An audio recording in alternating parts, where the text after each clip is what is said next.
ഈ സിനിമ കുറച്ചുകൂടെ നിങ്ങൾ മാർക്കറ്റ് ചെയ്തിരുന്നെങ്കിൽ? സുമതി വിളവ് എന്തൊക്കെ വിവാദങ്ങൾ ഉണ്ടാക്കിയാലും ഞങ്ങളെ സംബന്ധിച്ച് ആ സിനിമ ഹിറ്റാണ്. പക്ഷേ പ്രൊഡ്യൂസർ അത് നഷ്ടമെന്നല്ലേ പറയുന്നത്? കാരണം അദ്ദേഹം പലയിടത്തു നിന്ന് പൈസ മറിച്ചാണ്. 35, 45, 50 ലക്ഷം മാത്രമാണ് ഡിജിറ്റൽ മാർക്കറ്റിംഗിന് വേണ്ടി പോകുന്നത്. ആദ്യത്തെ ഷോ മാത്രം കളിച്ചിട്ട് പൂട്ടുന്ന എത്രയോ സിനിമകളുണ്ട്. പല നിർമ്മാതാക്കളും പറ്റിക്കപ്പെടുന്നുണ്ടെന്ന്. ഏറ്റവും വലിയ കഷ്ടം തോന്നുന്ന സംബന്ധിച്ചാൽ ഇവരൊന്നും നാളെ ഇൻഡസ്ട്രിയിലേക്ക് ഇല്ലാത്ത അവസ്ഥയാണ്. ഈ ഫ്രീ ടിക്കറ്റ് പരിപാടി ഉൾപ്പെടെ ഇപ്പൊ ഈ ഇൻഡസ്ട്രി നടക്കുന്നുണ്ട്. പ്രൊഡ്യൂസർ ബുക്ക് ചെയ്യുന്നത്, അവരത് പൈസ മേടിച്ചിട്ട് ഏജൻസി ബുക്ക് ചെയ്യുന്ന സംഭവം. ഈ റിവ്യൂസ് എത്രമാത്രം ഇമ്പോർട്ടന്റ് ആണ്? ഒരാൾ ഇപ്പൊ അശ്വന്ത് ഗോക്ക് പൈസ വാങ്ങിച്ചു എന്ന് പറഞ്ഞ് നിരൂപണം ചെയ്യുന്നു എന്ന് പറയുന്നു. ഇതേ അശ്വന്ത് ഗോക്ക് മാത്രമല്ല, ഇൻക്ലൂഡിംഗ് പേളി മാണി പൈസ വാങ്ങിക്കുന്നു എന്നുള്ളത് പറയുന്നുണ്ട്. പേളി മാണിക്ക് 1.5 ലക്ഷം ബില്ലിട്ട് കൊടുത്ത ആൾക്കാരുണ്ട് ഇവിടെ. പേളിക്ക് ഇതൊന്നും അറിയത്തില്ലായിരിക്കും ചിലപ്പോൾ.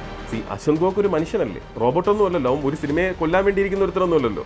ഒരു ഓഡിയോ ക്ലിപ്പ് വിട്ടിട്ട് കാര്യമില്ലല്ലോ. ആരുടെ ഓഡിയോ ക്ലിപ്പ്? എന്തുകൊണ്ട് അതിന്റെ നമ്പറില്ലേ? അൻസിബ പറയുന്ന കാര്യങ്ങൾ കേട്ടിട്ട് സത്യം പറഞ്ഞ് ഞെട്ടിപ്പോവുക. അവിടെ ഇരുന്ന് എക്സിക്യൂട്ടീവ് നടക്കുമ്പോഴേക്കും അല്ലെങ്കിൽ ഇന്ന ആൾ സംസാരിച്ചുകൊണ്ടിരിക്കുമ്പോഴേക്കും ഞാൻ ഫോൺ ഓൺ ചെയ്ത് വെച്ചിട്ട് നേരെ അൻസിബയെ വിളിക്കുന്നു. അൻസിബ അത് കേട്ടോണ്ടിരിക്കുന്നു. സംഘടന പറയുന്നു ഇന്ന ആൾക്കാരെ നമ്മളിത് കേൾക്കാൻ തയ്യാറാണ് എന്ന് പറയുമ്പോഴേക്കും ഇല്ല, ഇന്ന ആൾക്കാരെ വിളിച്ചുകൊണ്ടെന്ന് ഞാൻ വരാം. ഒരു അനുനയനത്തിന് എല്ലാവരും തയ്യാറാണ്.